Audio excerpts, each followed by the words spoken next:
Pai bendito, em nome de Jesus, nós oramos a Ti aqui nesta noite para Te agradecer, ó Deus, e engrandecer ao Senhor por este momento tão maravilhoso que o Senhor nos concede, de estarmos, Senhor, estudando a bendita e poderosa palavra do Senhor. Nós, Senhor, Te agradecemos também pela vida do Teu servo, Senhor, que está preparado pelo Senhor e também se preparou, meu Deus, para trazer aos nossos corações a mensagem do Senhor, aquilo que o Senhor tem para nos dizer, ó Deus, mediante o ensino glorioso do Sermão do Monte, das palavras de Jesus para as nossas vidas. Pedimos ao Senhor, meu Deus, que abra o nosso entendimento, nosso coração, nossas consciências, meu Deus, e que faças resplandecer sobre nós, meu Pai, a Tua luz gloriosa, em nome de Jesus Cristo. Nós rogamos ao Senhor que traga isto, Senhor, aos nossos corações, fazendo nosso crescimento espiritual e maturidade espiritual diante do Senhor para recebermos a Tua palavra. Em nome de Cristo Jesus, Senhor, nós Te pedimos estas bênçãos. Abençoa o Teu servo em nome de Jesus. Amém. Então, conforme prometido e será realizado, fala isso. Amém. Teste, Heber. Nós iremos, então, a partir de agora, ouvir o estudo, pelo nosso pastor Heber Simei. Oi, som. Amém. Esse microfone vai ficar para quem quiser fazer alguma leitura ou pergunta ou algum comentário. E esse aqui com ele, o quadro, para ele nos ensinar melhor. Amém. Paz do Senhor, irmãos. Vamos abrir a palavra do Senhor em Mateus capítulo 5. Nós faremos a leitura, depois os irmãos se assentem.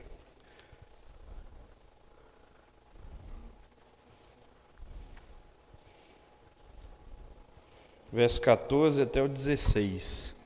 Mateus 5, do 14 ao 16. Nós vamos ler que é a nossa meditação do Sermão do Monte desta noite. Vós sois a luz do mundo.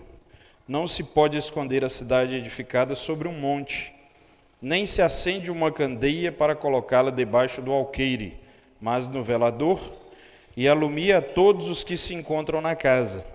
Assim brilhe também a vossa luz diante dos homens, para que vejam as vossas boas obras e glorifiquem a vosso Pai que está nos céus. Amém?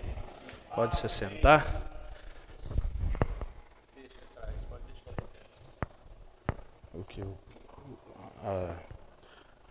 Negócio aqui.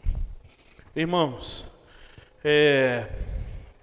antes de nós iniciarmos, eu tenho que dizer da minha grande honra de poder participar com vocês desse momento, porque a gente, na verdade, tem uma grande oportunidade da parte do Senhor de aprender as coisas da Bíblia de modo mais lúcido e mais completo quando nós temos respeito pelas Escrituras e respeito pela mensagem do Senhor. Uma vez que eu fui questionado por uma pessoa como que eu tinha garantia de que a interpretação da Bíblia que estava sendo feita era correta, né? Falei assim, tanta gente interpreta de qualquer jeito e tal, que nós partimos daquela prerrogativa de que interpretação é só uma e aplicações podem ser várias, né?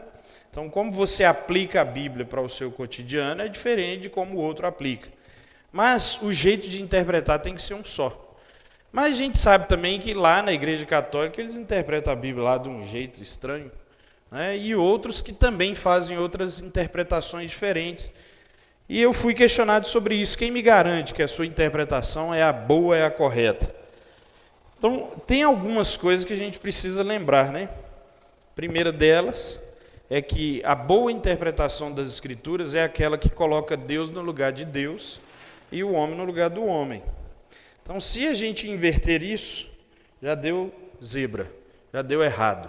Porque, afinal de contas, a Bíblia é de Deus para o homem e não do homem para Deus. O homem se torna participante da Bíblia apenas na escrita, mas a inspiração veio de Deus, portanto a autoria é divina. Então, se a Bíblia tem autoria divina, nós temos que lembrar que é dele para nós, é o recado de Deus para nós. Então, colocando Deus no lugar dele e o homem no lugar certo, a gente já parte de um bom caminho para a nossa interpretação. E a outra coisa que é bom a gente lembrar também sobre uma boa interpretação é que a Bíblia ela precisa nos conduzir. Ela precisa nos conduzir a uma interpretação que seja coerente com toda a Escritura e que não seja uma coisa particular daquele texto especificamente. Então, quando nós estamos estudando a Bíblia, é bom que os irmãos sejam participantes, que falem, que perguntem. Hoje nós estamos bem respaldados pelo pastor Cleilson, eu não vou passar nenhum tipo de vergonha. Então, os irmãos podem perguntar à vontade que nós... Não, você não vale perguntar, não. Você não vai passar vergonha, eu que vou. Tá bom. Então, não, eu estou com calor mesmo, rapaz, misericórdia. Enfrentando só fera aqui. Então, e aí o que eu quero dizer para os irmãos? Falem, porque esta participação, obrigado, esta participação de vocês é o que vai nos auxiliar, nesse entendimento completo do que diz a Bíblia a respeito de tudo. Porque se algo está desconectado do restante da Bíblia, não pode estar certo. Amém, irmãos? Vocês estão tranquilos? Então tá, eu também estou. Hoje nós vamos falar sobre luz, certo? O que a gente precisa, antes de entrar no texto do nosso estudo, da nossa lição, o que a gente precisa lembrar? Que quando se fala de luz do Novo Testamento, não é o mesmo entendimento de luz que nós temos hoje. E a gente precisa pôr isso na mente. Todas as vezes que nós estamos lendo a Bíblia, que ela foi escrita dentro de um contexto de pessoas que viviam completamente diferente do que nós vimos hoje, do que nós vivemos hoje, melhor dizendo. Então, quando se fala de livro, nossa ideia é que abre-se um livro retangular ou quadrado, composto de várias folhas, com páginas, tudo separadinho. Livro na Bíblia não é isso. Livro na Bíblia são rolos. Quando se fala de selo, na nossa linguagem, um selo você leva no correio, prega ali, cola o selo, está selado. Na Bíblia é diferente. É uma espécie de parafina derretida que lacrava o documento, impedindo que ele fosse violado antes de chegar no seu destinatário. E quando se fala de luz também, não é lâmpada, não é energia elétrica, não é um poste de iluminação pública. Quando se fala de luz, era uma espécie de lamparina que era alimentada por azeite. Então, eu quero que os irmãos fiquem sempre com esta imagem, tá? Com a imagem de uma luz diferente que era utilizada nos tempos de Jesus. Aí, eu quero, antes da gente falar sobre o texto, eu quero que outra coisa fique bem gravada para os irmãos, que eu acho que essa, talvez assim, seja a coisa mais importante que eu vim falar aqui hoje. Eu quero falar no começo, antes de vocês ficarem cansados. Na minha casa, a gente guarda lá numa gavetinha. Quando eu era solteiro, minha mãe guardava lá na gaveta da cozinha uma caixinha de velas, que todas as vezes que acaba a luz, você tem que saber onde essa caixa está, porque senão vai no escuro até achar, até procurar, já voltou a energia. Então tinha uma gavetinha lá no armário da cozinha, era a terceira gaveta que mãe colocava lá, e na minha casa eu fiz a mesma coisa, terceira gaveta lá na cozinha tem uma caixinha de velas, Mas se você for lá na minha casa e abrir a caixinha de velas, lá nós não temos nenhuma vela com pavio preto. Nenhuma vela com pavio escuro. Por quê? Nunca foi usado. Já faltou luz, mas era de dia. Ainda bem, Então nunca precisamos usar a vela na nossa casa para iluminar o ambiente. Mas eu lembro quando eu era criança, que faltava luz direto lá na casa, tinha uns toquinhos de vela. E aqueles menorzinhos, tinha que levar para o quarto. Vocês vão lembrar. Cada um levava uma velinha, aquele negócio todo, E aí a gente acordava no outro dia, não tinha vela mais. Não é isso? Não tinha, a vela tinha acabado, se desgastado, só estava aquela parafina derretida, não é isso? E a gente ficava triste e chateado pelo fim da vela.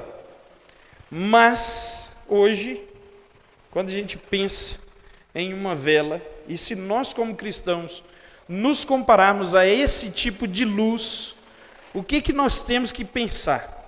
Que o fim da nossa vida é a nossa apresentação diante de Deus, certo? Quando nossa vida terminar, nós vamos ter que encontrar com o Senhor. Imagine nós agora como uma vela se apresentando diante de Deus. Vai ter vela que não vai ter nenhum paviozinho preto, não é? Vai ter vela que vai estar só um pouquinho queimada, outro vai estar um toquinho, outro vai estar... O que isso significa, irmãos? Que uma vela que não tem o pavio preto, ela não serviu para nada. Por quê? Ela nunca foi usada. Então, até agora, ela não precisou exercer o seu papel principal, que é ser queimada. Então, antes de tudo, e talvez a coisa mais importante, lembre-se, quando Jesus disse, vós sois a luz do mundo, para os dias de Jesus não existia iluminação sem desgaste. Amém? Então não tem. Então quando nós nos apresentarmos diante do Senhor, quanto mais desgastados nós estivermos, significa que cumprimos melhor o nosso papel de sermos luz no mundo. Então não tenha medo de ficar se preservando, né? Ah, não, hoje não, estou cansado, não posso, não vou fazer, não quero, tenho medo, tenho vergonha. Imagine o Senhor pegando um pavio acabado e uma parafina derretida e dizendo, esse aqui, esse sim se desgastou para ser a luz do mundo, né? Glória, e lá vem. Só um comentário, né? Um pastor... Aquele que você pediu, inclusive, para ter um áudio, né, sobre como foi a vida dele, aqui nessa região norte. Ah, sim. Pastor Gustavo, né? Ele gastou toda a vida dele, desde a juventude até sua velhice, né? No reino de Deus, na obra missionária, evangelizando índios, ribeirinhos, plantando igreja. Aí quando perguntaram para ele, no final da vida, né, presbítero Mar, qual era a coisa que mais assim ele desejaria se ele ainda tivesse um tempo de vida, ele falou, eu desejaria ter gasto mais ainda no reino de Deus. Não. Vocês ficam com vergonha também igual eu assim? Eu fico. Mas é isso. E aí tem gente que vai dizer assim, não vale a pena você gastar tempo estudando teologia. Né, porque nós somos questionados direto sobre isso. Se eu fizer o curso de teologia, pastor, com o senhor, eu vou fazer qual concurso? Qual emprego eu posso garantir com o curso de teologia? As pessoas nos perguntam isso, né? E outros que já sabem que o negócio é ministerial, falam assim, ó, vou começar o curso hoje, que dia que o senhor vai me dar a carteirinha de pastor? Né? Tem esse também, mais atrevido, né? Mas pense bem, as pessoas normalmente dizem que não vale a pena. Não compensa você desgastar, não compensa gastar tempo, não compensa você investir dinheiro, porque isso as pessoas também criticam, né? Está investindo muito dinheiro, está gastando muito tempo na obra, nas coisas de Deus, isso não vale a pena, depois você vai se arrepender, né? E sem contar aqueles outros que são assim, umas feras no reino, no ministério, e depois de alguns anos você encontra, não pastor, é porque quando você me conheceu que eu era muito envolvido e tal, hoje a minha vida é outra. Hoje eu resolvi pensar mais em mim. Irmãos, eu me deparo com isso constantemente lá em Belo Horizonte. Eu estou investindo em mim. Eu falei, mas quando você investia no reino, você estava investindo e era em quem? Afinal de contas, não é? Porque nós estamos ajuntando, não é tesouros no céu, para nós usufruirmos posteriormente. Então, este é o maior investimento que o crente pode fazer. Então, quer ser luz do mundo? Então, brilha. Amém? E para brilhar, nós temos que fazer o quê? Desgastar. Tem que ser queimado. Tem que deixar derreter. Nós estamos suando aqui, é quase isso. Nós temos que deixar derreter a nossa vida que nós consideramos preciosa demais para nós. Amém? Então vamos lá. Tem um livro, né? O pastor já me orientou aqui, eu vou copiá-lo. Não sei fazer assim, não.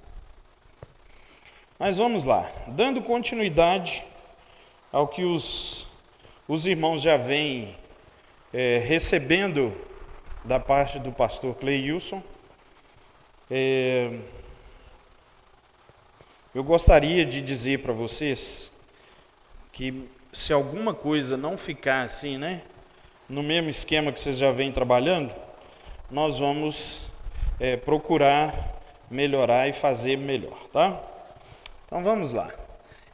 Vocês já vinham compreendendo a respeito desta luz, do ser luz do mundo, a respeito de uma capacidade que o cristão, por ele ser a luz do mundo e ter sido iluminado pelo Senhor, existe uma capacidade maior da parte do cristão, não só em termos morais, mas também em termos intelectuais. Certo? Foi aí que nós paramos semana passada, não foi? Foi terça passada, né? Isso aí. Então, prosseguindo. Em seguida, então, ao dirigir a seus seguidores, Jesus diz, no verso 14 que nós lemos, ele diz o quê? Vós sois.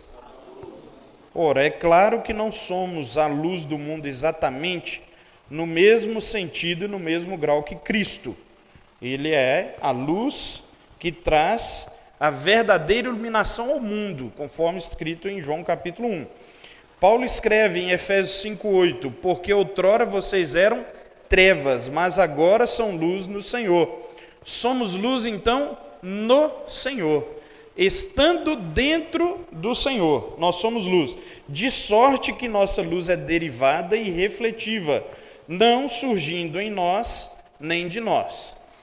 Em outro ponto, Jesus disse, lá em João 12, verso 36, creiam na luz enquanto vocês a têm, para que se tornem filhos da luz.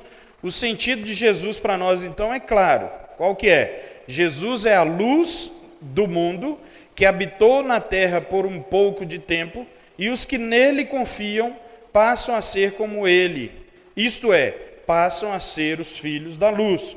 Por outro lado, a metáfora traz em si não apenas conotações morais, mas intelectuais. A entrada de Cristo na vida e coração capacita a mente a se tornar inteligente e intelectual. Amém? Então vamos abrir agora no Salmo 36 e vamos fazer a leitura do verso 9.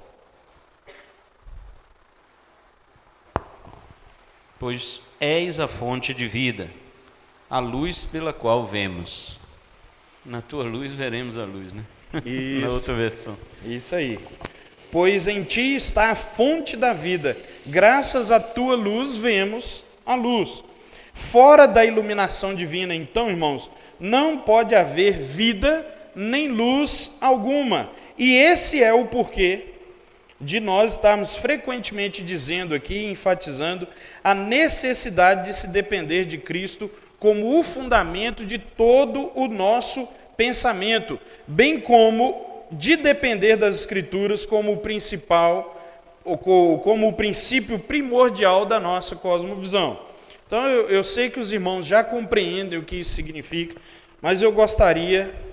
Cadê o negócio? Normal, né?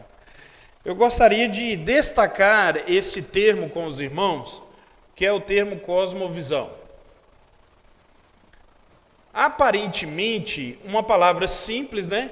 Que se a gente for pegar apenas a ideia dela originalmente, que seria uma visão de mundo, né? Ou cosmovisão, uma visão de como eu enxergo o mundo. Mas nós precisamos destacar uma outra coisa muito importante sobre cosmovisão. A cosmovisão eu gosto de ilustrar como se fossem óculos ou lentes. Como eu vou enxergar o mundo? Através de quais lentes? Como eu coloco nos meus olhos para enxergar a vida, o mundo, as pessoas, o comportamento, a sociedade e tudo à minha volta, com que tipo de lente que eu estou fazendo? Então, o que nós estamos compreendendo aqui, irmãos? que todo cristão que deseja ter uma cosmovisão sadia, ele precisa ter como fundamento da sua cosmovisão a Bíblia. E por que a Bíblia é o fundamento da nossa cosmovisão? Porque ela é a verdade revelada de Deus para nós. A Bíblia é o manual que o Senhor tem para o seu povo. Mas não só para o seu povo, ele tem esse manual para toda a humanidade. É óbvio que nem toda a humanidade vai ser salva. Vocês concordam com isso ou não? Tranquilo. Nem todos os seres humanos serão salvos. Mas se todos os seres humanos resolvessem obedecer à Bíblia, irmão, vocês conseguem imaginar como seria a nossa sociedade? Seria uma bênção? Vocês acham que sim ou que não? E por que quando a sociedade na Idade Média foi dominada em especial pela Igreja Católica, que todo mundo lia a Bíblia, ia às missas, assistia os cultos, o povo falava que o negócio não era bom? Ou vocês acham que era bom? Ou vocês não acham nada? O que vocês acham da Idade Média? Vocês acham que era um período legal, tranquilo? Mas a idade era média, né? Então, estava na média, né? O que vocês acham, gente? Hã? Era mal conduzido pela igreja. E por quê, João? Senhor. Era mal conduzido pela igreja porque a igreja não estava baseada na palavra de Deus. A igreja católica, infelizmente, nunca teve. É justamente isso que o Cleus falou, a questão da cosmovisão. Ó. A igreja católica ela não estava tendo a visão, o óculos de Deus, né? Que esse aí seria o óculos necessário para a gente ver o mundo à luz de Deus, né? Da palavra dele. Ótimo, excelente, João. Agora, gente, nós temos que também desmistificar uma coisa importante sobre a Idade Média, que é que o pessoal costuma chamar a Idade Média de Idade das Trevas. Já ouviram falar isso, né? Quem deu esse nome para a Idade Média? Vocês sabem, não? Os iluministas. Já achei que alguém ia falar, eu que não fui, né? Foi a idade que veio depois dela, né? A idade que veio depois dela, que se considerava iluminada. Aí olhou para trás e disse, se nós somos iluminados hoje, lá atrás era a idade das trevas. Então, esse foi um apelido maldoso que foi dado para o período medieval. E, na verdade, gente, quando você tem as escrituras, o culto ao Senhor, a reverência ao Senhor, a chance de se ter uma iluminação é muito maior do que o desenvolvimento científico. E agora, eu tenho que contar uma experiência para vocês, gente. Um negócio que aconteceu comigo, que a gente fica muito distante das coisas de Deus, às vezes, e não sabe. Né? Olha o que aconteceu comigo uma vez, um amigo resolveu que ia viajar, e ele nunca tinha viajado assim para ficar vários dias, não, e pediu para eu dar uma olhada na casa dele. E aí eu fui dormir lá na casa dele, longe do meu trabalho, mas fiquei lá um tempo.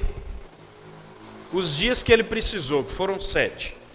E aí ele falou assim, a única coisa que você precisa fazer, antes de você ir trabalhar, levanta mais cedo, cuida dos periquitos, trata os periquitos que tem aqui, e rega as plantas, que era muita, viu, gente? Muita planta que a mulher dele tinha. E aí mandou, e aí falou, ó, de vez em quando você conversa com os periquitinhos, né? Conversa com as plantinhas também, que elas gostam desse negócio. Eu fiquei, gente, eu nunca mexi com esse negócio. Beleza. E aí o primeiro dia, levantei cedo, fui lá na gaiola, aquele tanto de periquito, e comecei a colocar água e comida. Segundo dia a mesma coisa, e molha a planta, e olha a planta. E aí eu comecei a observar. Comecei a prestar mais atenção nos bichos, nas plantas e tal. Irmãos, curiosamente, as minhas orações mudaram.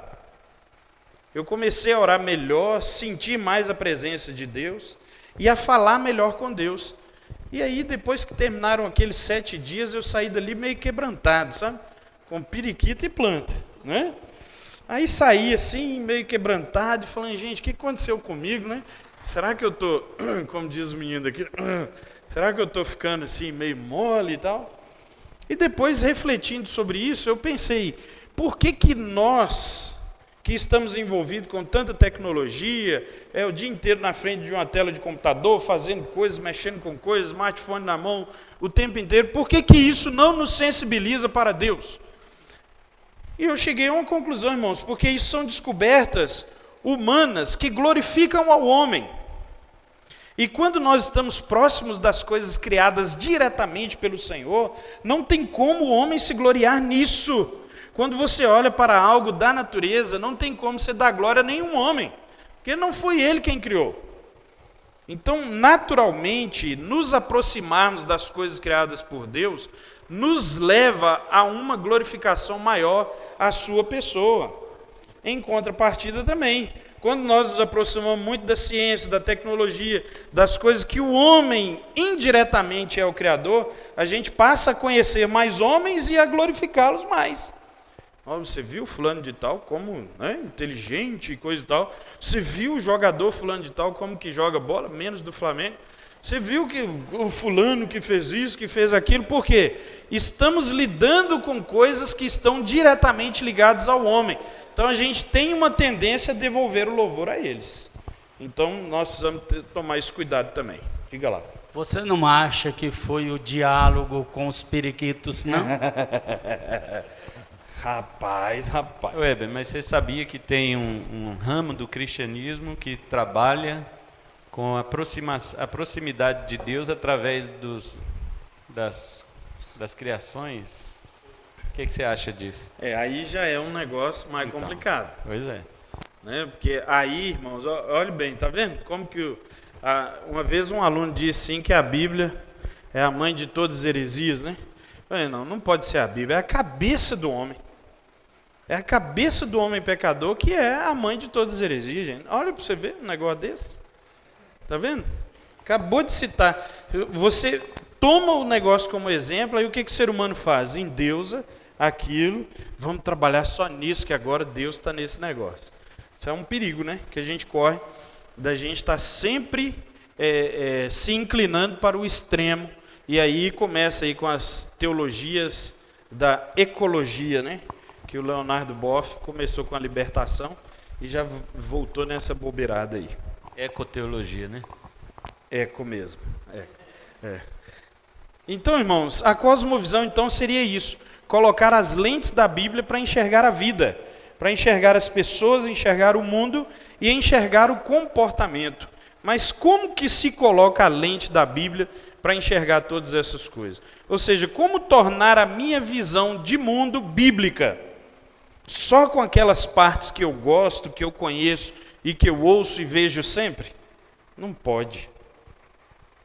Por isso a necessidade do conhecimento completo das Escrituras para nos fazer participantes de um mundo e dando respostas ao mundo que sejam de acordo com a cosmovisão bíblica. E querem saber, irmão, o mundo clama por isso.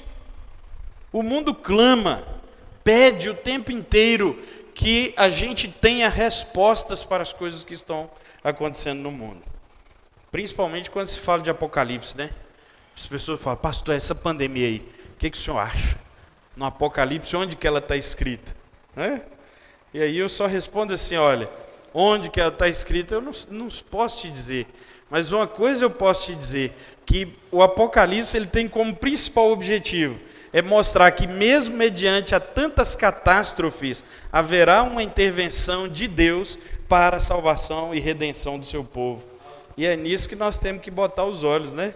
A gente ficar tentando adivinhar onde que está isso, aquilo, a gente perde o foco que a nossa redenção está em Cristo. Amém, irmãos?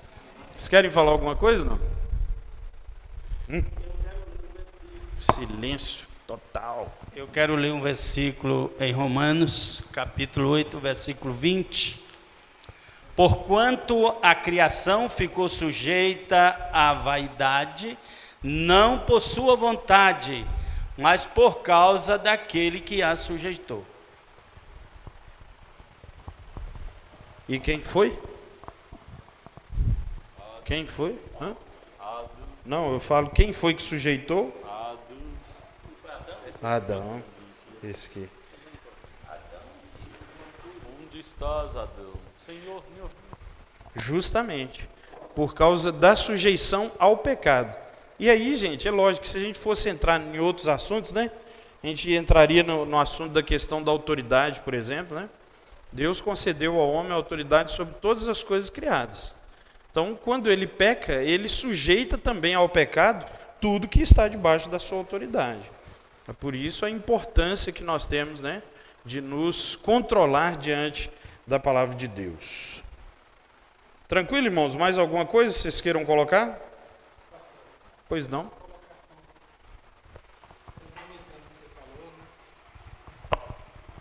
Eu estava vendo uma palestra na semana passada, exatamente bem dentro dessa sua experiência aí, né?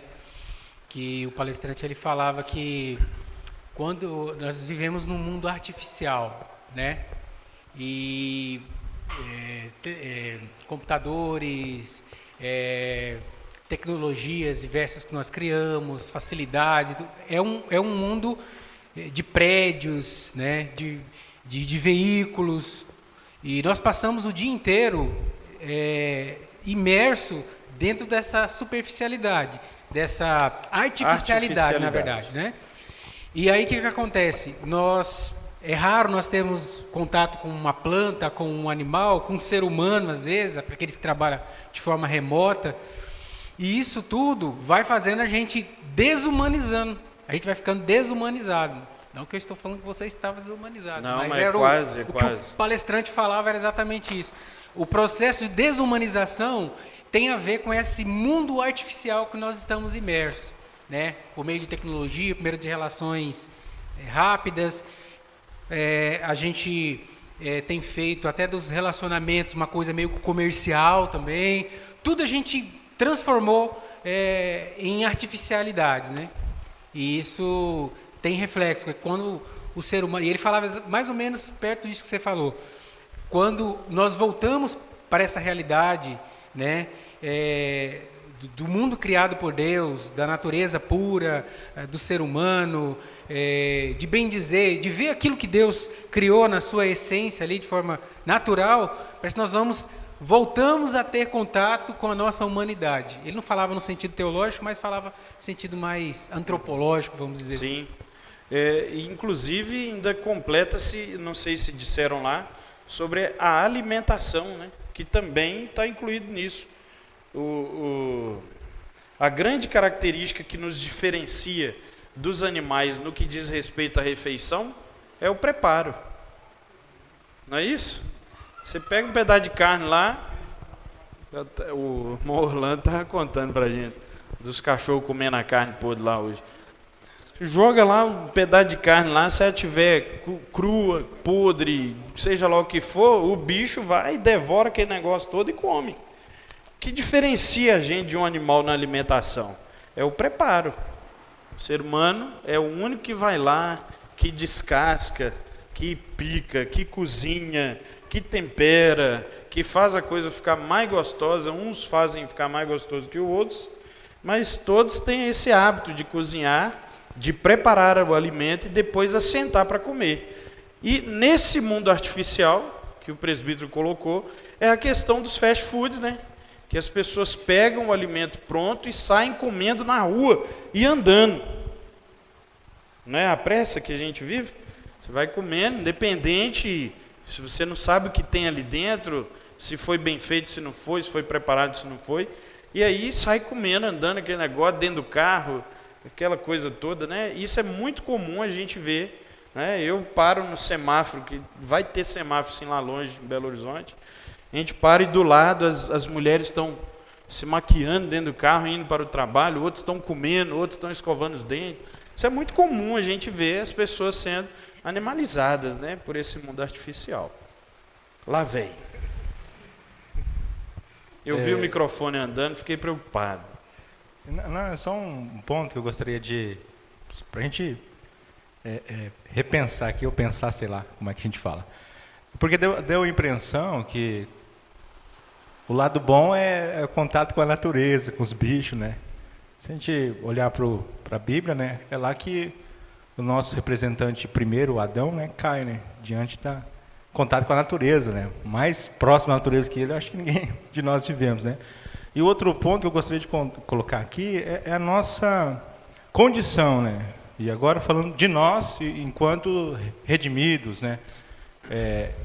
Iluminados por Deus, né? Como é que a gente, se é possível ou não, e está aí o pastor, o professor, é possível lidar com tudo isso e mesmo assim a gente olhar para essa tecnologia? Será que não é possível a gente ainda glorificar a Deus e olhar para esse homem que, apesar de todas as limitações, Deus lhe permite ele criar empreendimentos, processos, tecnologias que deixam a gente embasbacado, fala, poxa, como é que é possível? Então, assim, eu vejo que o ponto não está na coisa, né? E sim em nós, né? Então, assim, não é o ambiente que vai mudar a gente, não é o fato de a gente estar dentro da sala tecnológica ou dentro da floresta que vai fazer diferença. Se nosso coração, de fato, não estiver cheio da luz de Cristo, brilhando, resplandecendo, a gente não vai pecar da mesma forma, né? Vai fazer igual aquele santo lá que tentou se retirar, né? Ficar bem distante do pecado. Ele viu que não tinha como, né? Que o pecado estava ali dentro dele. É só essa questão aí. Acho que não tem muito a ver, não, mas tá bom. Não, é importante a gente e eu fazer essa colocação, irmãos, que na verdade eu não quis dizer que é isso que vai salvar ou que vai direcionar a mente do homem, né? Eu quis dizer uma experiência que aconteceu comigo, né? Que eu percebi o quão distante eu estava da valorização das coisas criadas, né?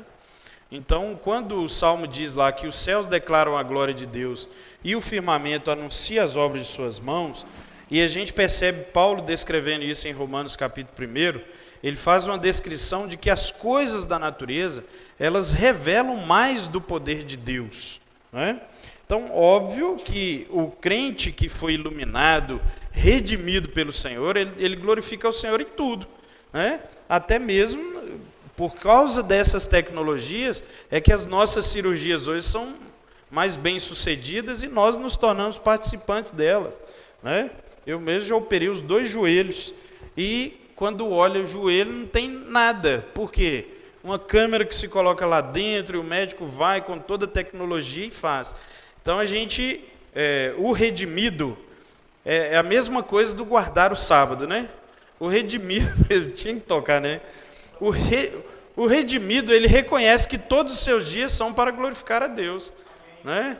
Então, nós temos esse conceito mesmo e graças a Deus por isso. Então, foi mais uma experiência minha mesmo, né? Da minha condição, e eu passei a compreender melhor as coisas, né? Principalmente com o vislumbre que a gente tem das coisas criadas, que elas se tornam mais atrativas do ponto de vista de devolver o louvor a Deus, porque não tem como dividir ali com ninguém, né?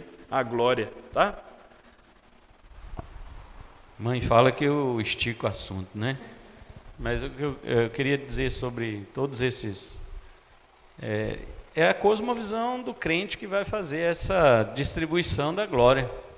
Se ele é um crente, mesmo redimido, mas que tem uma cosmovisão limitadíssima, porque não lê a Bíblia, porque não acompanha um raciocínio panorâmico, teológico, da palavra, né, dos atributos de Deus, de tudo aquilo que um crente realmente precisaria saber. Ele acha que ele não precisa, acha que é só o pastor que precisa, só um presbítero, um professor de escola bíblica que precisa. Então, esse crente, mesmo redimido, ele fica limitado na sua cosmovisão e ele acaba perdendo, né, para quem que ele leva a glória. Por isso que eu digo, se as pessoas, né, vêm me perguntar assim, a principal doutrina do calvinismo é a predestinação? Eu falo, não, a principal doutrina do calvinismo é a glória para Deus. É toda glória para Deus, tudo para a glória de Deus. Essa é a principal doutrina. E quando a gente vê isso em crentes que conhecem pouco de teologia, mas que já entendem que tudo tem que ser para a glória de Deus, ele vai olhar até essas coisas, né, que provém do homem, não como fonte no homem, mas no Deus que capacitou o homem para desenvolver aquilo, e finalmente a glória acaba sendo de Deus da mesma forma, né? É um criador indireto, né? Exatamente. Então aí é uma questão mais de cosmovisão. O exemplo que o César deu de um homem que falava que não de uma forma cristã, uma linguagem cristã, né? Então ele tinha essa percepção dele é válida, né?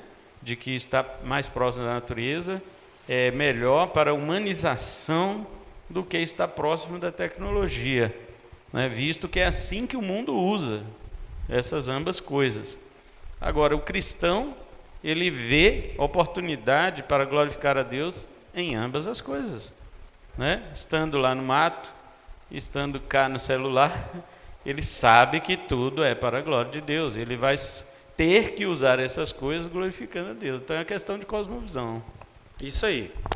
Muito bem, arrematou bem o negócio aí pra gente. O que a gente precisa gravar na nossa mente sobre cosmovisão bíblica? É que a gente não pode ser iludido, e eu não sei, né, que eu acho que a maioria aqui é mais nova do que eu, em termos de idade, mas na minha época, por exemplo, gente, eu me lembro bem de minha professora na 4ª série do ensino fundamental, que ela falava que o universo era infinito. Vocês já ouviram isso na escola? O universo é infinito, eu já ouvi isso.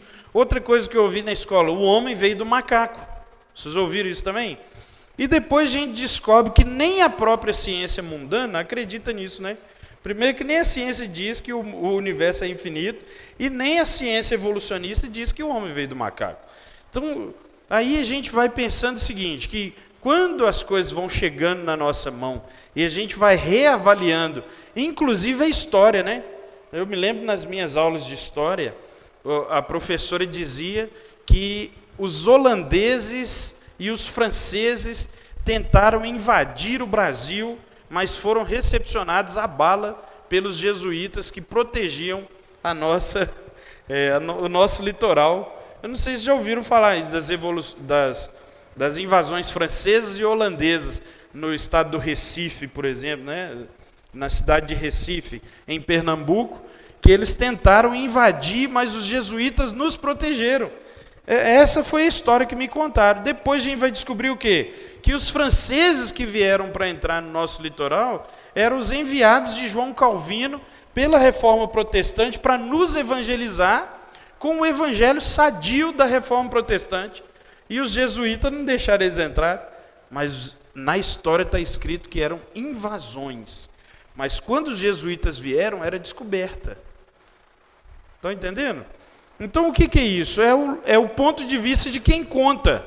E como fazer para a gente não ser iludido por essas histórias mentirosas? É aqui, ó. O cristão não pode sair engolindo tudo que vê, tudo que ouve. Precisa passar pelo crivo das Escrituras. É isso que se chama cosmovisão cristã. E a cosmovisão está em que momento? É no momento que a gente vem para a igreja? É quando a gente liga no R.R. Soares na televisão? Se alguém falar que liga aí, ó, depois você se vira aí. É quando a gente está presenciando algum momento religioso? Não, a cosmovisão é para todos os aspectos da nossa vida. Então, quando eu estou vendo um filme na minha casa com a minha família, eu preciso ter essa visão. Este filme glorifica a Deus. A moda agora é série, né? Série, essa série que eu estou vendo glorifica a Deus. Eu, por exemplo, morro de vergonha de falar, é um testemunho, mas eu tenho que contar. Eu assisti do início ao fim a tal da série Game of Thrones. Para mim é vergonha. Aquilo não é coisa de crente, irmão. Aquilo não é coisa de crente. Cenas de nudez, de sexo, de violência, constantemente. Eu não sei se alguém aqui teve de sabor também de assistir essa maldição. Mas eu fiquei maldito por um tempo, irmão. Mas o Senhor me perdoou, graças a Deus. Mas o que o cristão precisa saber? Precisa saber, eu posso ouvir qualquer tipo de música, pastor. Passa pelo crivo da Bíblia, da cosmovisão. Né? O dia que eu fiquei sabendo, irmãos, que as músicas que os Beatles escreviam, os caras estavam com o cérebro, cabeça cheia de maconha. Aí eu comecei a avaliar algumas das composições e o modo como essa banda surgiu e como a mídia europeia trouxe essa ideia de garotos revolucionários para o Ocidente, assim, com força, com garra, e como nós engolimos isso. Eu fiquei preocupado com as coisas que a gente gosta e com as coisas que a gente critica. Então, nós precisamos avaliar tudo isso, e isso chama-se cosmovisão. Como não é o nosso assunto, nós vamos avançar. Você falou da série, eu lembrei de um médico austríaco. Ele falou que quando você assiste série, você se torna uma pessoa muito idiota no seu cérebro. Os seus neurônios, eles vão fazendo adaptações dos seus sentimentos para se envolver com os personagens daquela série. E aqueles com os quais você se identifica em sua personalidade, porque ali tem várias personalidades. Então, quando existe toda série, ela traz também no seu fundo ali, ela traz mensagens seculares, né, secularistas, e ninguém percebe isso. Quem tem a cosmovisão percebe e já, isso aí, é um papo, né, de gente progressista querendo enfiar, por exemplo, uma relação homossexual aqui, igual aquela Friends, né? Teve ali um monte de amigos, mas que no final acaba acontecendo um monte de coisa lá. Todo mundo namora com todo mundo e aí em algum momento da série. Exatamente. E as pessoas vão se identificando com os personagens. Esse psiquiatra austríaco, ele fez uma avaliação dessas pessoas. Essas pessoas se tornaram menos inteligentes em quase 85%.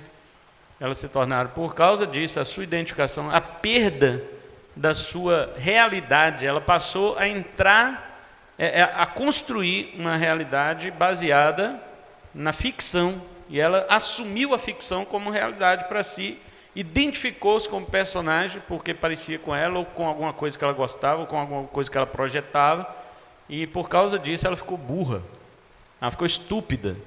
Algumas precisaram de refazer seus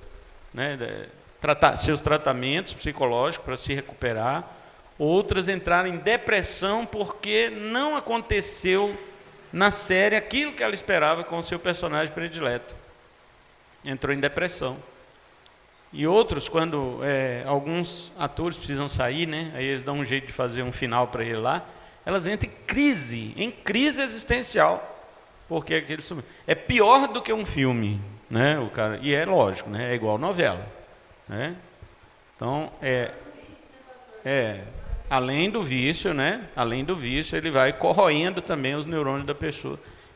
Tem essa pesquisa, ela está traduzida já, né, em inglês, do inglês, mas essa questão aí que você falou da série, ela traz isso para as pessoas, né? Pessoas deixam de seus compromissos. Não vou porque hoje tem esse capítulo, esse, né, episódio, essas coisas. Então aí vai, né? Só queria mencionar isso aqui, porque eu sei que tem muita gente que gosta de série. E é bom o pastor fazer essa colocação, porque eu não sabia disso antes, né? Porque eu me senti um idiota antes, eu já tô perdoado. Você tinha que ter me contado antes esse negócio. Mas eu estou aconselhando uma família lá na nossa cidade, em que a esposa ela criou um ideal de casamento baseado nos filmes de romance que ela assistiu a vida inteira. Então ela sempre gostava desses filmes Aguinha com Açúcar e tal, né? Que vocês já conhecem como é que é. Casamento do Meu Melhor Amigo, Como Perder um Homem em 10 Dias, não tem um filme assim? Aí ela vivia assistindo, e ela idealizou o estilo de casamento e de família ali. E agora que ela casou e descobriu que não é nada daquilo, está em crise. Então o aconselhamento tem sido, como é que é? E aí o aconselhamento tem sido uma tarefa árdua, irmãos, porque até se libertar disso com as escrituras não é uma coisa fácil. Não é fácil, porque sempre cria-se aquele final feliz, né? E para o crente o final é feliz mesmo. O problema é fazer a pessoa entender que ainda não é o final. Não é isso? O final do crente é feliz, mas agora não está na hora ainda, né? Vamos seguindo então, irmãos. Em contraste, aquele que anda nas trevas, em contraste com quem já está na luz, ele não sabe para onde está indo. O não cristão, segundo o autor do nosso estudo, é estúpido e perverso, intelectual e moralmente. Ele não tem ideia do que está fazendo e para onde está indo, porque falta-lhe a iluminação da vida. É um fato, né, irmãos? Os não cristãos negam veementemente que estejam aprisionados às trevas intelectuais e morais. Antes, eles se orgulham da sua iluminação espiritual, do seu entendimento científico e do seu progresso moral. Entretanto, assim como o louco não está qualificado para avaliar sua própria condição mental, a mente do não cristão está tão entenebrecida e deteriorada que ele não está a par de sua triste condição. É como se um louco estivesse dizendo lá no hospício, qual que é a frase que a gente mais ouve lá? Eu não sou louco. Você chega numa prisão e fala, eu sou inocente. Não é isso? As pessoas não estão em condições de fazer a avaliação de si mesmo. E aí, assim está também o ímpio. Ele não tem condições de fazer avaliação espiritual nenhuma, porque ele não tem condições ele não tem iluminação suficiente para verificar o seu estado. E aí eu me lembro de um pastor amigo nosso lá de Belo Horizonte, que ele gosta muito de pescar. Então ele resolveu fazer com os amigos uma caravana aqui para o Pantanal, para fazer um período de pescaria.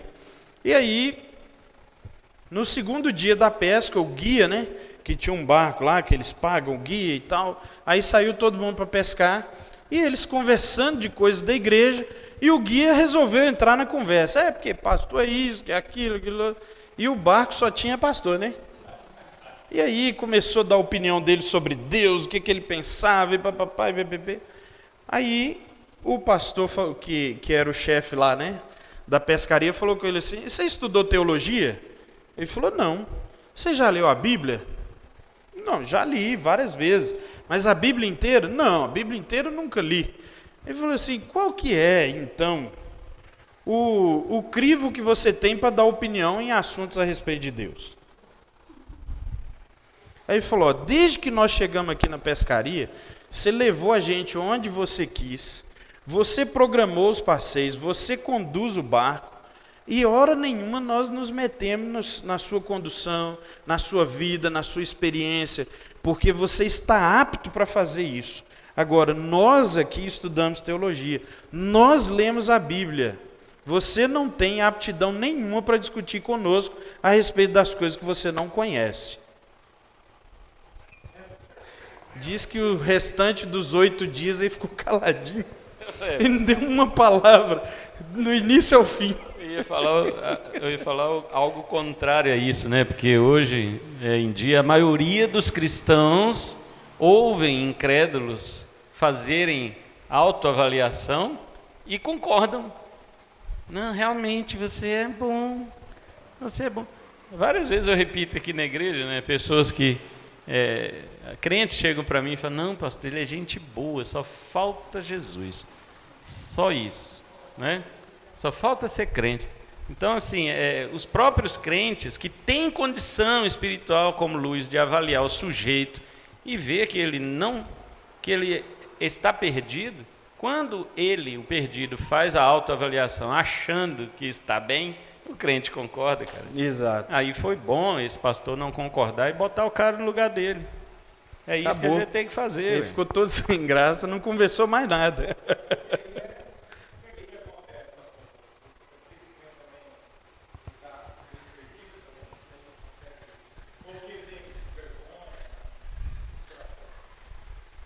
Vou falar aqui, a sua pergunta está gravando ali, né? Por que isso acontece, né? Quais são os motivos? Heber responde, você quer perguntar outra coisa? Vou fazer uma brincadeira e falar que o cidadão era um leão na cova de Daniéis, né? E ele brincou mesmo com os Daniéis. Eu penso assim, o presbítero, que as pessoas hoje, elas estão muito medrosas, né? Estão muito medrosas porque tudo hoje é processo, tudo você é intolerante, tudo você é grosso, que você não sabe lidar com as pessoas. E a gente aprendeu também a pregar um evangelho covarde, que é um evangelho que você tem que atrair as pessoas, né? E isso não é evangelho. Então, a maioria dos crentes, eu nem vou dizer que isso é uma culpa, claro, porque se nós somos crentes, somos iluminados, temos o dever de conhecer a palavra, mas a maioria de nós não aprendeu assim. A maioria de nós aprendeu que o indivíduo só vai se converter se ele for bem tratado. E você falar da condição perdida dele é maltratamento. E aí a pessoa fica, não, realmente, você tem razão e tal. É desconcertado de querer não machucar aquele indivíduo. Né? Eu acredito que a maior parte está nisso aí. Apesar de que tem também os covardes, tem aqueles que têm medo mesmo. Né? Tem a ver com como nós fomos ensinados. Né? Eu mesmo, irmãos, teve uma aula minha de teologia no município de Ribeirão das Neves, lá, metropolitano de Belo Horizonte, que eu perdi 50 minutos da aula tentando convencer um aluno, tentando convencê-lo de que ele estava equivocado a respeito da mensagem do Evangelho que ele anunciava. E eu mostrando para ele pela Bíblia que ele estava errado e ele dizendo, não, professor, você está errado. Porque a gente tem que atrair as pessoas para o amor de Deus. E a gente tem que ensinar a ira lá no final, quando o indivíduo já está maduro. Nós, irmãos, 50 minutos. Por fim, eu entreguei ele para Cristo e falei, eu vou dar minha aula aqui, meu filho, porque você não veio para aprender, né? Porque quem vem para aprender, no mínimo, escuta, leva para casa, avalia e depois digere ali para ver. Quer complementar? Ok. Os não cristãos... Não, já falamos disso aqui. Vamos lá. Os não cristãos julgam a revelação divina por suas limitações humanas. Então vamos lá. Se a cosmovisão do cristão é bíblica, aqui então nós temos que fazer uma distinção entre o cristão, que nós vamos chamar aqui de iluminado, ou seja, ele já recebeu a luz, que é Jesus, e o ímpio, que ele anda em trevas. Aí eu pergunto para vocês, irmãos, um cristão que já foi iluminado, como ele lê as Escrituras? Com o direcionamento e a interpretação de quem? E o Espírito Santo é o quê? Da Bíblia. É o autor. Ele é o inspirador, ele é o dono da palavra. Então, o ímpio, quando lê as Escrituras, ele lê sob trevas de entendimento. O que ele vai compreender da Bíblia? Nada. Então, ele diz que a Bíblia não é a palavra de Deus. Ele diz que a Bíblia, né, eu conversando com o meu irmão a respeito de um colega de trabalho, e ele fala muito da Bíblia, mas ele diz que não é tudo que está na Bíblia que ele acredita. Porque tem coisas na Bíblia que são ultrapassadas. E por que o ímpio diz isso?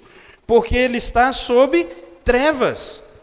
Agora, como que um crente que foi iluminado pelo Senhor, ele pode agora dizer que o ímpio tem razão a respeito do entendimento da Bíblia? Não é verdade, irmão? Não tem lógica. Então, o ímpio, quando vai ouvir você falar das Escrituras, ele tem que ficar calado. Aí uma vez nós saímos para evangelizar na rua, assim, né? Falar de Jesus, aí eu entrei num boteco, é boteco que fala aqui também? Entrei num boteco lá para evangelizar uns bêbados lá, né? Aí eu chamei um e falei, eu quero falar de Jesus para você. Ele, que coisa boa, rapaz. Coisa boa que você chegou, realmente, porque Jesus Cristo é isso, e Jesus é aquilo. Quando ele falou 30 segundos, eu falei, rapaz, o negócio é o seguinte, eu vim falar de Jesus para você. Foi você que veio falar de Jesus para mim, não? Você vai me ouvir ou você vai querer falar? Porque se você for falar, eu vou embora, vou dar o meu precioso tempo para quem quer me ouvir, porque o anunciador aqui sou eu, não é você. Você vai calar a boca para me ouvir ou não? Eu falei, então tchau para você.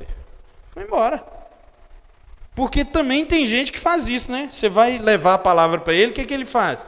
Ele toma a sua vez e começa a falar, filho, se você soubesse tanta palavra como você diz que sabe, você não estava nessa condição aí não, hein?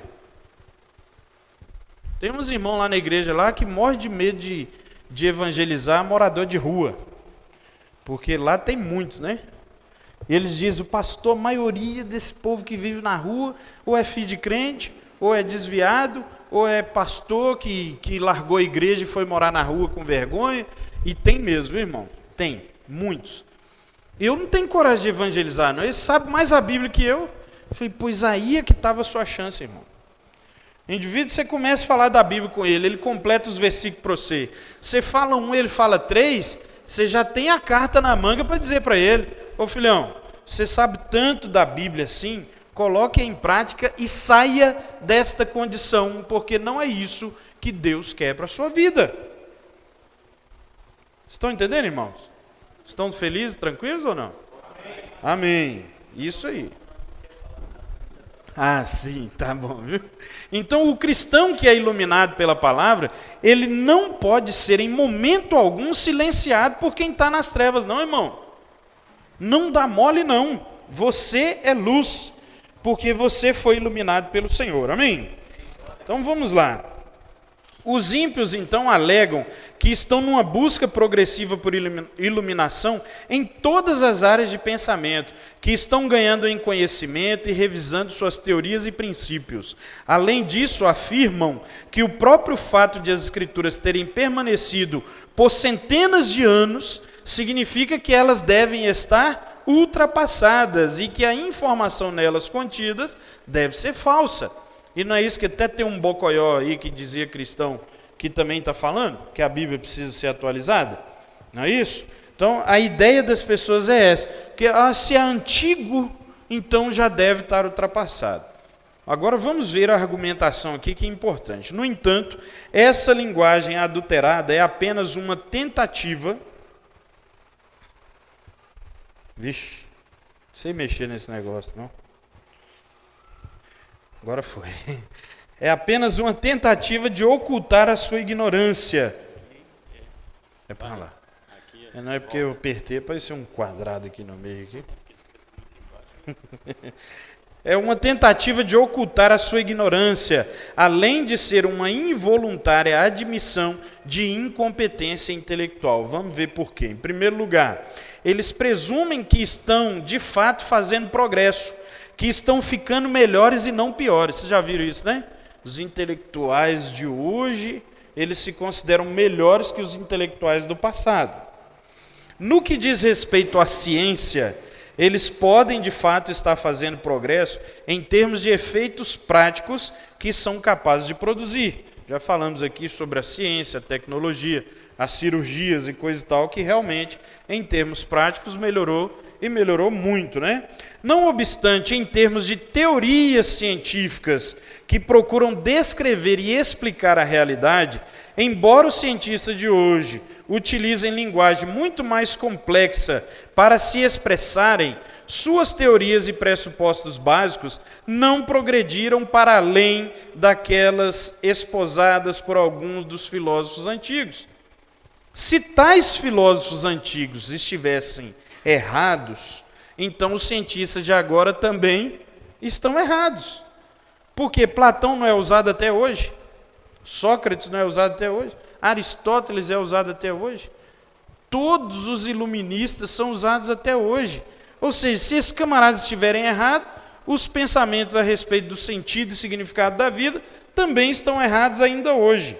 E nas áreas onde eles fizeram as mudanças reais, nós podemos argumentar o seguinte, que as suas teorias novas ou revisadas ainda são falsas, que eles meramente trocaram velhos erros por novos erros, que afinal de contas, a base do conhecimento científico, irmãos, eu não sei se vocês tiveram uns professores idiotas igual os meus, mas a base do conhecimento científico é questionar aquilo que já está estabelecido.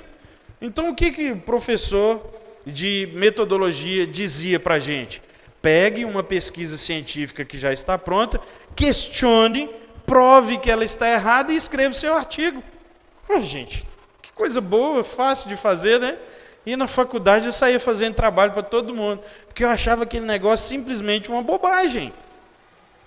Aí, quando a professora me chamava para apresentar trabalho, né? Aí eu pegava as coisas da Bíblia para falar, mas não falava que era da Bíblia, nem que era de Jesus, nem de Deus.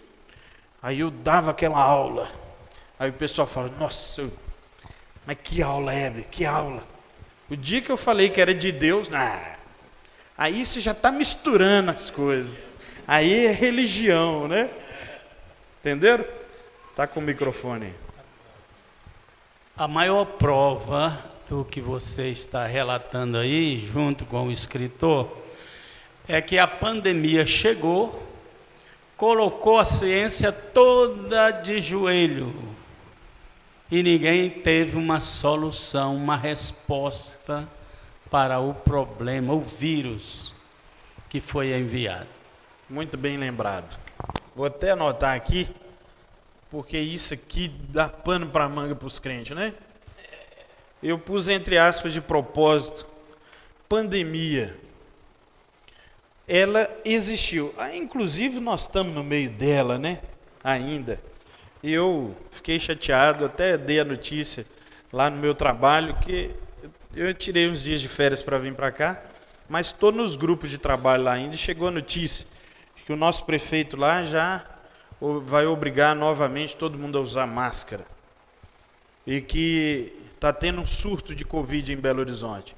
Eu falei, gente, mas não estava todo mundo vacinado? Não é? Essa vacina é muito boa, né? Essa vacina boa é aquela que você, vacinado ou não vacinado, tem os mesmos riscos, né? Aguinha, balinha. E realmente, agora uma coisa curiosa sobre a pandemia que eu não posso deixar de dizer, irmãos, é que durante a pandemia, o que a Bíblia dizia, ela continuou dizendo. Não foi? E que as promessas que estavam feitas lá continuaram sendo promessas para nós no meio da pandemia, não foi? E eu disse um dia para os irmãos da igreja, a pandemia e a ciência estão mandando vocês ficarem em casa. E a Bíblia está dizendo que quando o crente se reúne, existe vida. A pandemia diz que quando o povo se reúne, tem morte. A Bíblia está dizendo no Salmo 133 que quando nós nos reunimos, ali o Senhor ordena a sua bênção e a vida para sempre. Prefere ficar com a ciência ou com a Bíblia? Está vendo o que é cosmovisão? Aí tem crente que ainda me respondeu assim, pastor, eu gosto muito da Bíblia, mas nesse momento eu vou ter que ficar em casa. Teve gente que me respondeu assim ainda, mas nesse momento eu estou sendo prudente, como a Bíblia também me manda ser. Eu não estou falando do que a Bíblia te manda fazer. O que eu estou dizendo é de promessa. Existe uma promessa da ciência e uma promessa das Escrituras. Qual que você acha que vai valer? E aí o crente treme. Por quê? Conseguiu ficar com medo das coisas que foram colocadas em sua cabeça. Não é? E isso é interessante, porque aqui, eu não vi ninguém aqui que pegou Covid na congregação, quando estava no culto. E muitos que nem vieram com medo, pegaram em suas casas. Está vendo? O vírus era desviado. O vírus, segundo a teoria, estava esperando os crentes na igreja. Eles não vieram e foi visitar. É mais ou menos isso aí. E em contrapartida, nós tivemos casos lá de uma irmã, né? A irmã tem asma, e a dela, assim, é daquela que qualquer poeirinha, até fumaça, irmão, ela tem crise fortíssima. E a mãe dela falando com ela, você não vai sair de casa. A mãe não é crente. Ela falando assim, mãe, eu sou serva do Senhor. Eu sou serva do Senhor. E se Deus tiver que me levar, Ele vai me levar com pandemia, sem pandemia, por coronavírus ou por outra coisa. Mas eu não vou deixar de me reunir com os irmãos e glorificar a Deus. E ela não pegou Covid. E gente, eu falo para vocês, várias pessoas lá na igreja foram para a igreja gripado, com os olhos vermelhos, com o nariz de pimentão. Aí perguntaram, senhor pastor, você viu fulano está espirrando? Eu falei, gente, a vida inteira nós espirramos na igreja, gente. Não é? Mas aí criou-se um tumulto, né? É claro, irmão, a precaução, né? Cada um sabe o que fazer. Eu tô dizendo sobre a nossa confiança e a nossa esperança, onde que nós depositamos nesse período e ficou muito claro para nós, né? Globo Lixo fez isso. Então vamos lá. Segundo então, dá tempo ainda? Tá. Não, relógio, agora eu estou com o relógio nas minhas costas, não é não, varão? Amanhã é feriado. Então, segundo agora, alegando que a sua descoberta progressiva é superior à revelação constante das Escrituras, pressupõe que a Bíblia esteja errada desde o princípio. Então é isso que os não iluminados, que estão em trevas, afirmam. A Bíblia, então, está errada desde o princípio. Aí nós argumentamos, se a Bíblia estava errada então, ela está errada até agora. Porque um negócio que começou errado não vai mudar só porque a gente quis, né? Mas isso significa também que se a Bíblia estiver certa desde o começo, então ela sempre esteve certa e está certa até agora. Aí é que está o negócio, né? Contrariamente à visão deles de que a Bíblia é ultrapassada porque foi escrita há centenas de anos, dizemos que, porque a Bíblia tem apresentado a verdade desde o início, isso quer dizer que por séculos os não cristãos têm sido deixados para trás em termos de conhecimento sobre a realidade e moralidade e que eles não estão melhores hoje. Alguns cristãos ficam intimidados pela reivindicação de iluminação intelectual e mesmo espiritual por parte dos não cristãos. Todavia, isso é desnecessário. Contra a sua alegação de descoberta progressiva, podemos ousadamente responder o seguinte: só porque vocês são estúpidos, isso não significa que a Bíblia esteja errada. É um bom argumento, né? Só porque você é idiota, significa que a Bíblia está errada por causa da sua cabeça. Só porque vocês vivem revisando as suas teorias, não significa que a Bíblia precisa ser revisada. Ou então podemos dizer, só porque vocês levaram centenas de anos para produzir tão pouco do que denominam progresso, isso não significa que a Bíblia não seja perfeita desde o começo, desde a sua escrita. Então, para refutar a Bíblia, o não iluminado deve confrontar as afirmações da Bíblia diretamente. Pegue cada afirmação da Bíblia e confronte, para você saber se está lidando com a verdade ou com a mentira. As limitações humanas são inaplicáveis à revelação divina. Mais uma vez, quem é o autor da Bíblia? Deus. Ele é divino ou humano? E o divino é maior que o humano? Então, pode alguém contestar algo de autoria divina? Pode algum humano se prestar a esse papel de contestar algo que foi escrito por Deus, algo que foi revelado por Deus? O argumento que parte do pretenso progresso é irrelevante e falso. Ou seja, se a ciência considera-se evoluída porque a cada dia seus materiais são revistos, reescritos e refeitos, ele não pode contestar a Bíblia, porque a Bíblia nunca foi reescrita, nem repensada e nem refeita. Então, o que é que precisa ser sempre consertado? É aquilo que desde o seu início está errado. Ou então aquele que ruiu, deixou de servir, você teve que refazer, reformar. Mas a Bíblia, hora nenhuma ela precisou ser reescrita ou refeita. Deus não precisou inspirar outros escritores ou outras pessoas para poder completar partes da Bíblia que estivesse faltando. Ou vocês acham que precisa? Então, desde o início, ela é a palavra revelada de Deus, completa, perfeita e boa para nós. O conceito do catolicismo, pela sua liderança, é que a Bíblia está, vamos dizer assim, por baixo desse conceito, porque ela foi escrita por homens. Então, os líderes da Igreja Católica, diz eles, terem autoridade sobre a Bíblia. E as seitas, né, principalmente a adventista, que quer se parecer bastante com os demais cristãos, eles fazem revisões em suas doutrinas.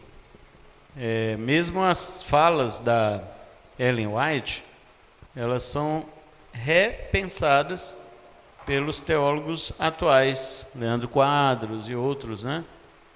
E Quando ela fala uma heresia e alguém hoje vai contestar o que ela falou, aí os neo-adventistas dizem assim, não, mas não foi isso que ela quis dizer.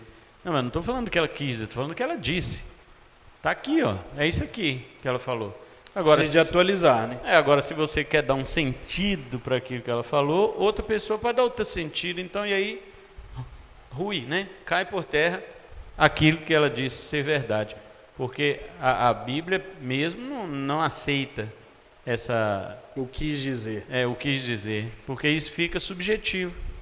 Se para você esse texto quer dizer isso e para outra pessoa quer dizer aquilo, então qual dos dois tem razão? Isso volta à primeira pergunta que você fez no início do estudo. Como eu vou saber que a sua interpretação está certa? Entendeu? Então a Bíblia não aceita isso. Agora, as interpretações das seitas, né, dos testemunhos de Jeová, que são os russelitas, né, chamados russelitas, e outras seitas também são atualizadas às suas próprias doutrinas, para que se pareçam cada vez mais com o cristianismo original, verdadeiro, a fim de enganar mais as pessoas. Então esse negócio, quanto mais parece a verdade, é mais perigoso. Alguém já me achou estranho eu dizer que eu acho o adventismo aceita pior do que o testemunho de Jeová, do que o mormonismo? Não, pastor, eles são muito parecidos com a gente. É por isso. É por isso, exatamente por isso. Justamente porque se parece demais, é que é mais perigoso. Porque aí é que eles estão aptos mesmo para enganar, né? E o povo cristão não tem cosmovisão, cai mesmo, né? Só para você completar a sua frase, nesses movimentos mais novos, tem a palavra, o próprio Ed. Não, aqui o pastor está falando de seitas, né? Olha, grande parte chamar de adventista de seita. Igrejas, né? Que tem doutrinas que são totalmente distorcidas da palavra, né? Que não se adequam àquilo que Paulo fala, né? Todo o conselho da palavra de Deus que ele ensinava. Mas hoje a gente tem esses movimentos mais recentes, né? Novos aí, esses liberais, né? Que eles não têm doutrina, né? Eles têm uma palavra que é totalmente distorcida. Nós temos os coaches evangélicos hoje, né? Que é pior do que essas... Eu julgo no momento ser pior do que essas falsas igrejas, porque elas arrebanham muito mais, né? Você pega um David Leonardo hoje, né? E o cara fala tanta asneira com um versículo bíblico, né? E o cara sai depois repostando aquilo, né? Você falou da questão de a gente espalhar isso de alguma forma, né? E hoje a gente tem a questão da rede social que o crente ele faz isso num estalar de dedo, né? A gente não tem aquele filtro, né? Da cosmovisão. Então tudo que tem lá Deus, né, na nomenclatura ali, no rótulo, fala, ó, que coisa bonita, gostosa, né? Olha que maravilhoso, vamos quebrar a corrente, né? Então assim, a gente tem esses movimentos recentes aí, né? E você citou até o grande, maravilhoso Ed René Kivitz, né? Que você começa a ouvir o cara e é tão açucarado o que ele vai dizendo, é tão gostoso, olha que maravilha, né? Isso sim que é uma compreensão luz da palavra de Deus, que coisa maravilhosa. Hoje sim eu aprendi o que esse texto significa, né?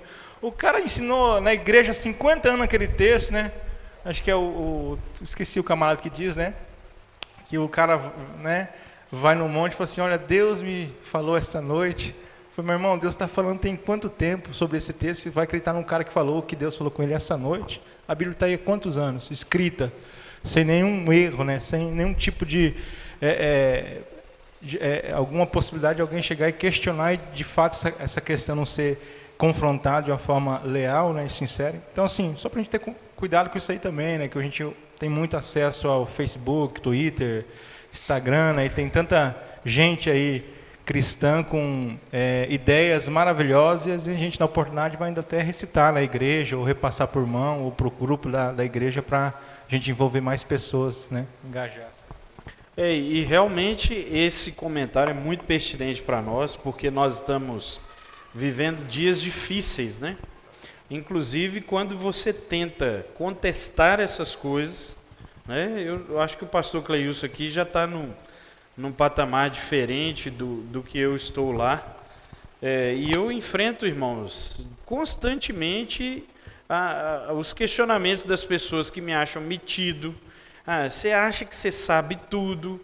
Não fala na cara, né? Fala por trás. Esse pastor seu, eu acho que ele sabe tudo. Eu acho que só ele sabe a Bíblia. Muito pelo contrário, né? É por isso que a gente lê outras pessoas. Por isso que a gente vai atrás de gente que já estudou antes da gente. É justamente porque não sabemos. Mas a gente não pode aceitar qualquer coisa como sendo verdadeira, não é?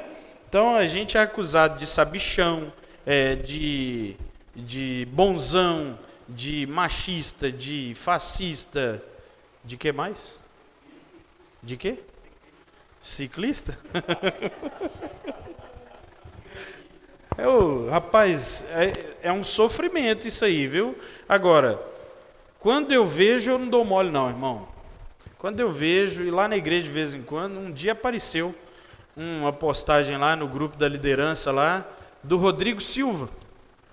Rodrigo Silva, falando que o indivíduo ele não é condenado pelos pecados que ele comete. Ele é condenado pela rejeição do perdão. Aí colocaram isso lá no grupo, lá, batendo palma. Aí já sabe, né? Aí eu falo, gente, eu prefiro ficar com o que a Bíblia diz do que com um cara que fala bonito. A Bíblia diz, o salário do pecado é a morte, ponto final. O dom gratuito de Deus é a vida eterna. Mas o salário do pecado é a morte. O indivíduo vai para o inferno porque ele peca. Gente, aí, deixou de ser elegante o que a Bíblia diz e pega o que é elegante o que um rapaz diz. Está errado.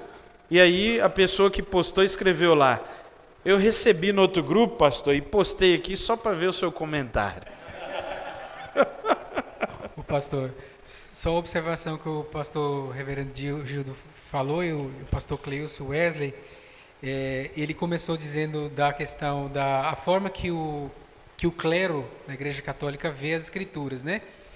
E é engraçado que tanto as seitas que o pastor Cleilson falou, quanto esses neo-coaches aí, barra pastor, barra qualquer coisa, falam e distorcem a palavra de Deus, tanto essas seitas como o adventismo e esses novos teólogos, coaches aí, eles criticam a Igreja Católica, né?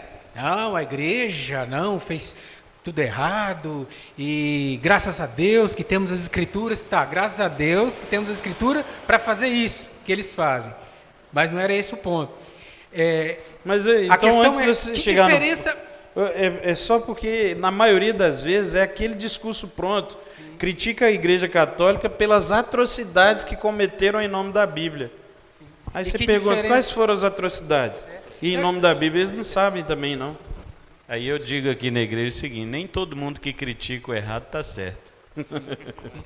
Não, eu só queria dizer o seguinte, que diferença há entre Ed René Kivitz, David Leonardo, barra qualquer outra coisa que vem depois, e das seitas e do catolicismo? Nenhuma. Eles não consideram as Escrituras.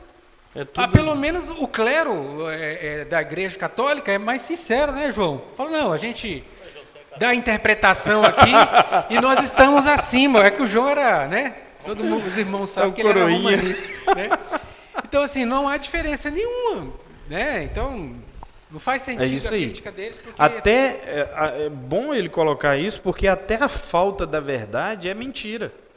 Né? Porque isso também a gente, às vezes, fica pensando, né? Quem disse isso até foi o John Stott. Se você nega uma parte do Evangelho ao ouvinte do Evangelho, você negou todo o Evangelho. Porque o Evangelho incompleto, ele é tão mentiroso quanto a mentira do Evangelho.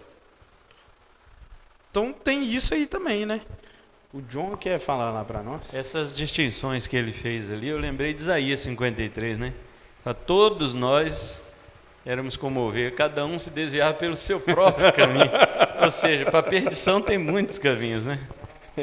E todos nós estamos nele, né? Tá, me colocaram no meio do romanismo aí. Deixa eu perguntar. Porque assim, durante muitos anos, desde quando eu comento que a Igreja Católica, eles tinha a palavra de Deus em latim, o povo não sabia nada, então o povo pegava o que eles queriam. Com o advento da tradução da Bíblia para outros idiomas, né? E o acesso do povo à Bíblia. Hoje eles conduzem com o catecismo. Então, assim, você lê a Bíblia, mas você tem o nosso catecismo que ele vai te dizer como é que você tem que entender. Só que no meio evangélico a gente está vendo isso acontecer também. Os coaches, os pastores, apóstolos, bispos e assim vai, né? Os patriarcas, cada um vai... Nossa. Eles pegam a Bíblia... Meu pai é patriarca, fala isso não. Eles pegam a Bíblia e eles apresentam ali, isso aqui, você vai ler esse texto aqui, mas a visão é essa, esse aqui é o correto, não é isso que a Bíblia está falando. Então, qual que seria a orientação então do pastor em relação a tudo isso para os cristãos? Porque tendo em vista também aquilo que você colocou no começo. Quem que está certo? Qual que seria ali então assim, o fechamento para a gente detectar ali se eu estou lendo corretamente a Bíblia, ou se os recursos que você falou, que a gente tem que pesquisar ali os que estudaram a Bíblia antes de nós, né? Para poder ver se a gente também não está com aquela ideia de que descobriu a América e não descobriu nada, né? Que eu também não estou me apoiando em outros ali que também estavam errados. Então, assim, é uma pergunta bem complexa, né? Mas é bom a gente tirar essa visão, porque, na verdade, os catecismos, eles vêm para confirmar aquilo que a Bíblia diz, só que de forma organizada ou sistematizada, né? Então, quando a Igreja Católica tem o seu catecismo mentiroso, é porque toda a sua interpretação é mentirosa. Então, não é proibido, por exemplo, aqui na igreja, ter o catecismo da Igreja Missionária Volta de Cristo em Vilhena. Não é proibido, porque isso seria a sistematização dos ensinos que a gente já sabe, que existem. Então, os catecismos, eles vieram com esse objetivo, sistematizar o que diz as Escrituras a respeito de todos os assuntos. Agora, como que a gente verifica a veracidade disso aí? Por exemplo, eu vou citar um exemplo aqui de uma leitura que eu fiz de um livro, foi até do Leonardo Boff mesmo, rapaz, há uns anos atrás, estava lendo o livro dele lá, e ele dizia no livro assim, os evangelistas, quando escreveram os evangelhos, eles tinham pelo menos, que a Igreja Católica acredita que eles tinham pelo menos 40 anos de distância dos eventos. Então eles afirmam que o primeiro evangelista escreveu aí 40 até 50 anos depois dos eventos. Então a chance deles terem esquecido os fatos como de fato aconteceram, ou como eram, ele era muito grande. Então o que eles fizeram? Eles criaram essa personificação de um Cristo vencedor, de um Cristo herói, e revestiram esse herói imaginário deles de poder. Então por isso que Cristo tinha curas, milagres e tal, né? Aí ele ensina lá, quando vai se fazer a leitura dos evangelhos, principalmente, você precisa aprender a diferenciar o que é o Cristo romantizado pelo autor, o evangelista, aqui, né? Por isso que eu pus aqui a Bíblia de inspiração, a Bíblia é divina ou humana, né? Então, aí ele ensinava a diferenciar. Quando o autor está sendo humano e colocando a sua paixão pelo Jesus para falar, e quando o fato é realmente ocorrido. Aí ele ensina lá, pega alguns versículos e tal, faz lá um exercíciozinho. Aí a gente pensa assim, a primeira coisa que eu pensei ao fazer essa leitura, ok, se eu então sou capaz de diferenciar quando o autor bíblico estava escrevendo a Bíblia, eu sou capaz aqui no século 21 de dizer, essa parte aqui ele estava sendo humano e essa parte aqui ele estava sendo verdadeiro. Se eu, 2000 anos depois, sou capaz de fazer essa diferenciação, quem me garante que eu estou certo ao diferenciar o que ele pensava e o que ele estava errado? Então vamos supor que o exercício do padre fosse um exercício correto. Quem me garante que na hora que eu estou excluindo ali, não, isso aqui é o Jesus herói, estou tirando. Quem me garante que eu estou acertando? Eu não tenho garantia nenhuma, porque eu posso fazer de um jeito, João de outro, pastor de outro, reverendo do outro, a gente pode mudar. E aí? Então, por isso é que eu prefiro ficar com a Bíblia. Aí eu tinha um professor que era muito doido na época do meu seminário, que ele dizia assim: você acredita, Hebe, em tudo que a Bíblia diz? Eu falei, sim, tudo. Ele falou, literalmente? Eu falei, literalmente. Você acredita que a baleia engoliu Jonas? Eu falei, acredito. Ele falou, e se a Bíblia dissesse que Jonas engoliu a baleia, você ia acreditar? Eu falei, se a Bíblia dissesse, sim. Aí balançou a cabeça, decepcionado. Aí eu falei, professor, nem que ele tivesse que picar a baleia todinha e engolir pedacinho por pedacinho, mas ele ia engolir. Se a Bíblia dissesse, Jonas engoliu a baleia, ele ia engolir ela toda. Entendeu? Porque se a gente arreda o pé da verdade de que a Bíblia é a palavra de Deus, nós comprometemos toda a Bíblia. Por quê? Se eu estou dizendo que a Bíblia não é a palavra de Deus, o livro divino para a minha vida, qual o critério que eu estou usando para dizer que não foi Deus? Porque eu tenho muitos critérios para dizer que foi Deus que me deu, mas eu não tenho nenhum critério para dizer que não foi. A maioria das pessoas que não acreditam, eles duvidam mais devido à arca. Fala, como que construir uma arca? Não tem cabimento. Naquela época, construir a arca. A maioria das pessoas que eu vejo falar que não acreditam na Bíblia, cita a construção da arca.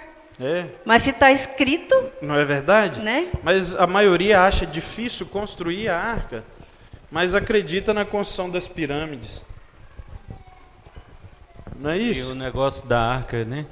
É só porque a Bíblia diz. Eles acreditaram no Titanic, né?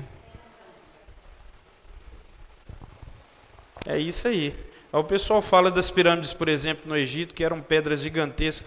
Como é que eles levantavam aquele negócio? Né? Que as pirâmides foram construídas antes da escravidão do povo. Do povo hebreu ser escravizado no Egito, as pirâmides foram construídas. Aí sabe o que a maioria dos idiotas responde? Eles dizem que foram ETs. Vocês estão entendendo, gente? Que foi uma vez que a menina veio falar comigo da doutrina espírita aí como é que é o nome, gente? Da reencarnação, né? Aí eu perguntei, para que a pessoa reencarna? Ela falou, para purificar. E purifica para quê?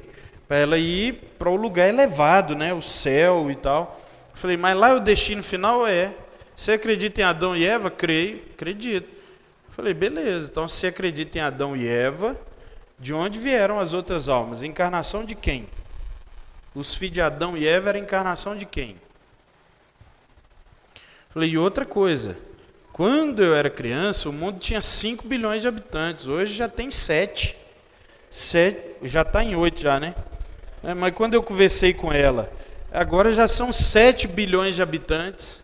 Falei, se as almas fossem purificadas pela reencarnação, o número de pessoas nascidas tinha que diminuir, não era aumentar. Afinal de contas, essa purificação não está dando certo. Aí ela falou assim, mas é porque a gente crê que vem almas de outros planetas. Eu falei, você tinha que ter falado no início, que eu nem ia gastar meus argumentos, né? É para a gente acabar? Então, beleza.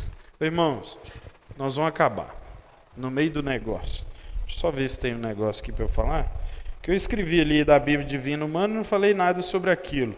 Mas eu quero só finalizar a nossa parte de hoje dizendo para vocês o seguinte, que quando Jesus fala de que nós somos a luz do mundo, ele não para por aí, né? Depois ele declara, assim brilhe a vossa luz diante dos homens. Então, se os homens precisam ver essa luz, aí na semana que vem, o que nós vamos aprender? Que se essa luz ela precisa ser vista no sentido de contemplada, ou se existem coisas que nós devemos fazer para que essa luz seja vista. Então, você é visto pelo mundo simplesmente porque brilha, ou esse brilho que Jesus fala que o mundo tem que ver, ele significa ações. Então, semana que vem você não pode perder as cenas do próximo capítulo. Mas aí eu não sei, velho. Se você tem que brilhar ou fazer ações, você Então vai tá. ter que ficar aí. pra Irmãos, ensinar obrigado pela paciência, viu? Deus abençoe. Eu vou interromper o pastor porque ele começa a falar assim, a gente acaba acreditando nele.